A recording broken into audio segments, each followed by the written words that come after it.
नमस्कार, कशा आहात सर्वजण। तर आजचा ब्लॉग बनवण्याचा हेतू असा आहे की त्रिशाला 4 ते 5 दिवस झालं खूपच ताप आहे। मी तिला औषध वगैरे पाजत होते पण त्याच्याने एवढा काही तिला फरक पडला नाही। मग आज फायनली मी तिला ससून हॉस्पिटलला घेऊन जाते। आता तर ती सध्या झोपलेली आहे। चला, तर हे बघा, त्रिशा झोपली होती, नीट झोपत पण नाही, काहीच नाही, आणि आता परत उठून बसली आहे। तर मग आता त्रिशाला दवाखान्यात घेऊन जायचे। डॉक्टर काय म्हणणार आहे काय माहिती नाही, देवालाच माहिती। सकाळ सकाळी मी तिला स्वामींचा हे लावला, अंगारा लावला, देवापाशी पायावर घातलं तिला। बघू आता काय झाले काय समजत नाही, कारण खूप दिवस झालं तिला ताप आहे। तिला औषधं पण पाजली पण त्याच्यानंतर आणखी काय एवढा फरक नाही पडला, त्याच्यामुळे आता मी तिला दवाखान्यात घेऊन चालले। चला, डॉक्टर काय म्हणतात कळेल। तर आता आम्ही निघालो होतो आणि त्रिशा रिक्षामध्ये खूपच शांत बसली होती। म्हटलं चला रिक्षाचा आपण प्रवास करतोय म्हटल्यावर बाहेरचं वातावरण दाखवते। तर बाहेर तर खूपच ऊन होतं, मॉर्निंगचा टाईम होता, आणि हे बघा आमच्या इथलं फाटक खूपच ट्रॅफिक असते। मग आम्ही तिथून देखील निघालो पुढे, आणि आता पुण्यामध्ये आम्ही फायनली पोहोचत आलेलो आहे। ऊन इतका असताना देखील त्रिशा खूप शांत होती।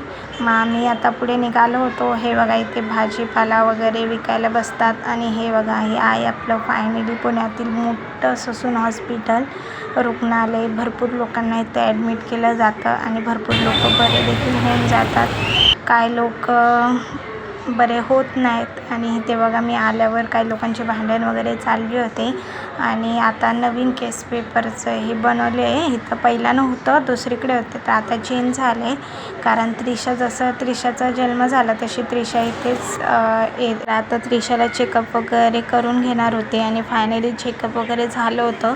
तर औषधं वगैरे घेण्यासाठी मी खाली आले होते। डॉक्टरांनी सांगितलं की त्रिशा ओके आहे, एवढं काही इश्यू नाही आहे म्हटले, फक्त औषधं वगैरे व्यवस्थित द्या तिला असं सांगितलं। आणि हे बघा हे डॉक्टरांचंच अक्षर होतं, आणि हे तिचं तापीचं औषध आहे। तर म्हटलं ससूनमध्ये बसूनच आपण तिला औषध वगैरे पाजावं। मग मी तिथे खुर्चीवर बसली आणि त्रिशाला दूध वगैरे पाजलं, तिथंच औषध वगैरे पाजलं।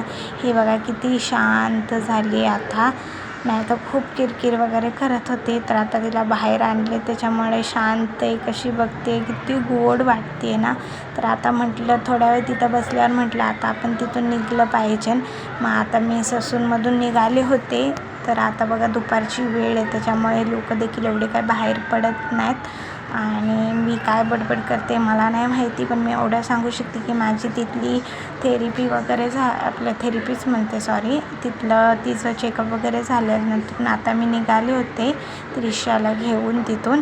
तर तेच कदाचित मी ह्याच्यामध्ये सांगत होते।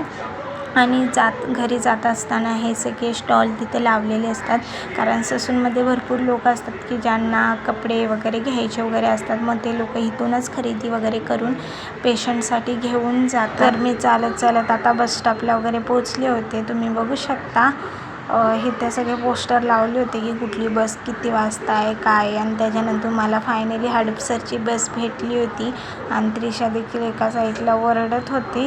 तर मी तिचे व्हिडिओ वगैरे काढत होते, आणि बसमध्ये बऱ्यापैकी गर्दी देखील होती, आणि फायनली मला देखील सीट वगैरे भेटलं होतं, त्यामुळे मी देखील बसले होते।